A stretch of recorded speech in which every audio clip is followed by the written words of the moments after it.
앞으로 향후 3년치 정도의 앞으로 성장성에 대한 부분이 주가에 반영이 되기 시작했는데 뭐 아직은 이제 시작하는 국면이다라고 보고 있고요. 최근에 좀 주가가 좀 조정을 좀 받았기 때문에 다시 한번 주가가 단기적으로 조정받은 부분에서 다시 또 만약에 전고점을 돌파해 준다라고 한다면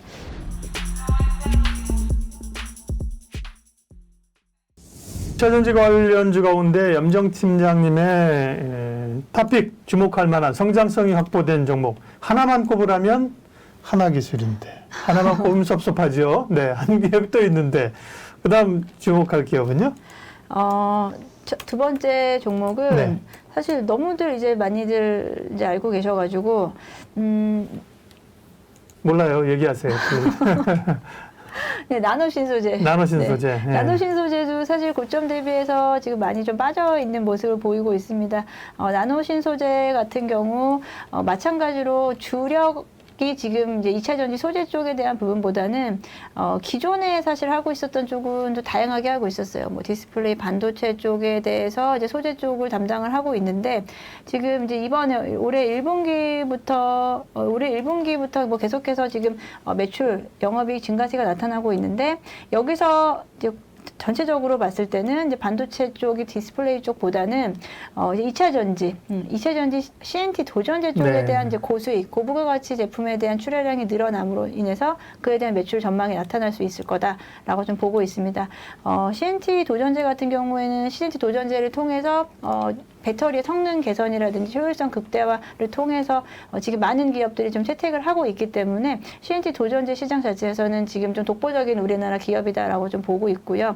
현재 지금 보유한 생산 능력으로 봤을 때는 현재 보유 생산 능력이 한 6,000톤에서 이제 앞으로 내년 4분기까지 해서 9,000톤 정도까지 1.5배 정도 추가적으로 늘릴 계획이다라고 좀 이야기가 나오고 있고요. 그 나노신소재 역시도 지금 확장성 있는 이제 기업, 제가 좀 확장성이 눈에 보이는 기업을 좀 말씀을 좀 드리는데, 네. 나노신소재 일단 CNT 도전제 생산 캐파 증가 모습을 좀 보여주고 있습니다. 물론 이거는 이제 앞으로 이제 전망 예측이긴 합니다만.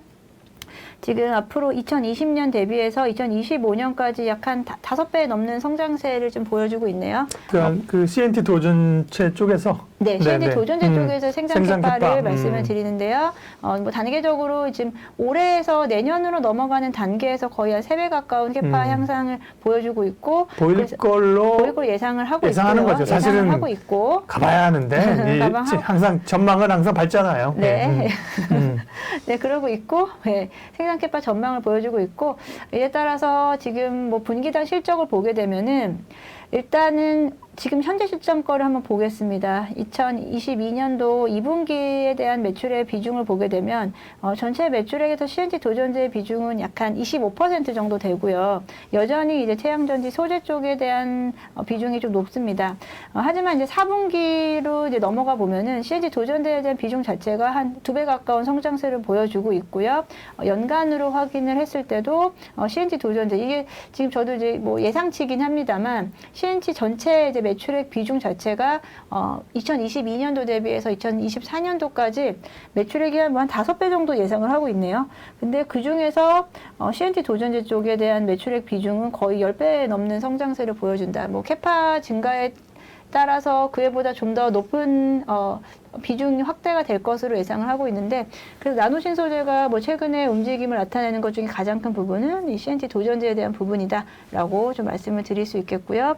나노신소재는 지금 뭐 계속해서 국내하고 중국의 캐파 향상을 위해서 지금 뭐 앞서 말씀드린 대로 1.5배 정도 당장 내년까지 1.5배 정도의 캐파 향상을 계획을 하고 있고, 그에 대한 부분으로 뭐 외형 성장이 가능할 것으로 예상을 하고 있습니다. 네, 하나기술, 나노신소재 두 기업 다 실적이 그죠? 실적이 네. 잡히고요. 성장성이 엄청 큰 그런 기업들입니다.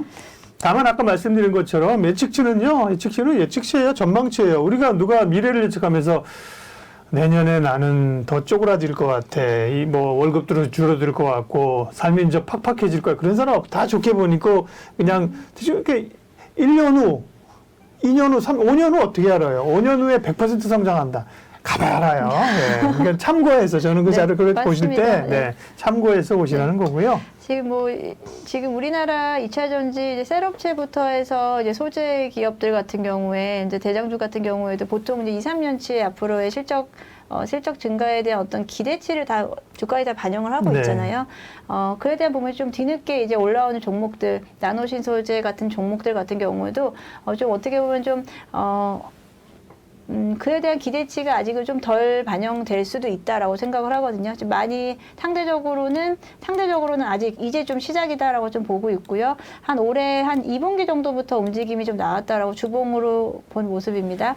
올해 한 2분기부터 이제 나노 신소재에 대한 좀 시장의 관심, 그리고 앞으로의 앞으로 향후 3년치 정도의 앞으로 성장성에 대한 부분이 주가에 반영이 되기 시작했는데, 뭐 아직은 이제 시작하는 국면이다라고 보고 있고요. 최근에 좀 주가가 좀 조정을 좀 받았기 때문에 다시 한번 주가가 단기적으로 조정받은 부분에서 다시 또 만약에 전고점을 돌파해 준다라고 한다면 더 지켜볼 수 있는 종목이다라고 보고 있습니다. 네. 2차 전지 내에서 성장성이 확보된 두 종목을 말씀하셨습니다. 다만 이런 기업들을 비중을 확 싣기는 좀 어려워요. 그래서 네, 맞아요. 예. 2차 전지는 분명히 봐야 되니까 뭐 LG 에너지 솔루션이나 에코프로나 에코프로비엠, LNF 다 나온다. 포스코 케미칼. 그게 고민인 게요. 그런 네. 종목들로만 포트에 구성하기에는 또 아무래도 그렇게 되면은 사실 좀 무겁게 갈 수밖에 없거든요. 네. 그러면은 이제 시장이 지금 만약 반등을 한다는 가정하에, 시장이 단기적으로든 반등한다는 가정하에 그런 종목들로만 내 포트를 구성하기에는 네.